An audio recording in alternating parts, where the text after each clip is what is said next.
Once upon a time, in a quiet little village nestled between green hills and whispering rivers, there lived a boy named Elias. Elias was not like most children in his village. He did not have shiny shoes or neatly pressed clothes.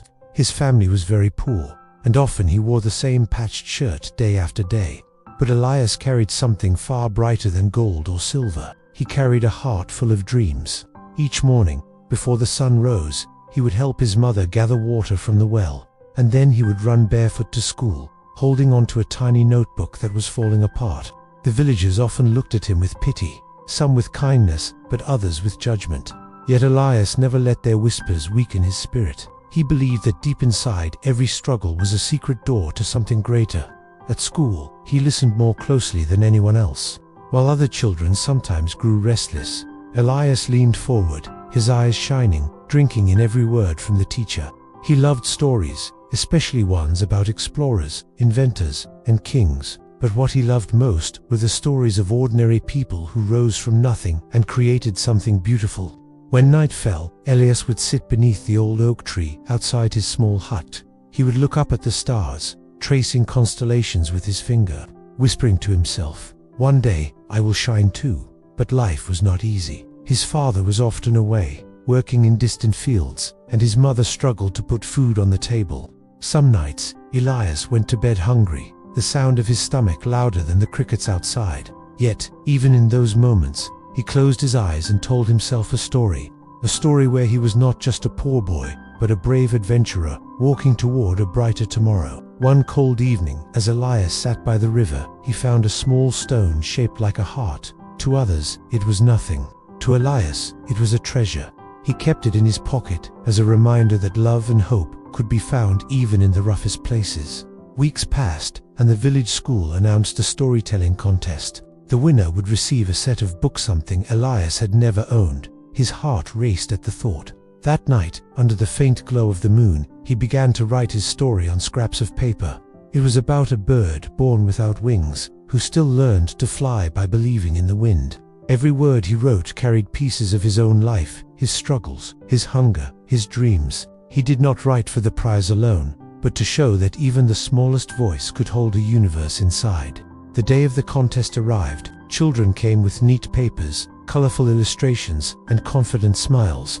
Elias stood quietly, holding his crumpled pages close to his chest.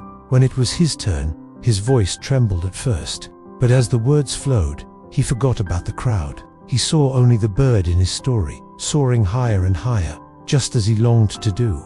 When he finished, the room fell silent. And then, slowly, applause filled the air, soft at first, then stronger, like waves rolling to the shore. The judges whispered among themselves, and finally announced Elias as the winner. His eyes widened, tears glistening like stars. For the first time, he held books of his very own. But the true gift was not the books, it was the belief he now carried within himself. A belief that his voice mattered, that his dreams were worth chasing. That night, Elias walked home clutching the books, his bare feet tapping against the dirt path, his heart light as air. He placed the books carefully beside his bed, whispering to them as though they were friends. "You and I will go far together." From that day forward, Elias read under every tree, by every candle, in every quiet corner he could find. The words became lanterns lighting his way through the darkness of poverty. Years passed, and though his family remained poor, Elias grew rich in knowledge. He wrote poems, stories, and letters that made people smile and think. The villagers who once pitied him now came to him for advice.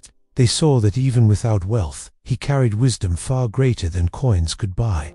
Elias learned that true richness was not in what you owned, but in what you gave to the world. And so, he gave stories. Stories of hope, of love, of courage. Stories that reminded people that even the smallest spark could light up the darkest night. One evening, as the sun dipped low and painted the sky in shades of gold, a young child from the village ran to Elias with tears in her eyes. She had been teased for being poor. Elias knelt, placed the little heart-shaped stone in her palm, and whispered, "Keep this with you. It will remind you that even rough stones can hold treasures inside." The girl smiled, her tears drying, and Elias knew that his story was no longer his alone.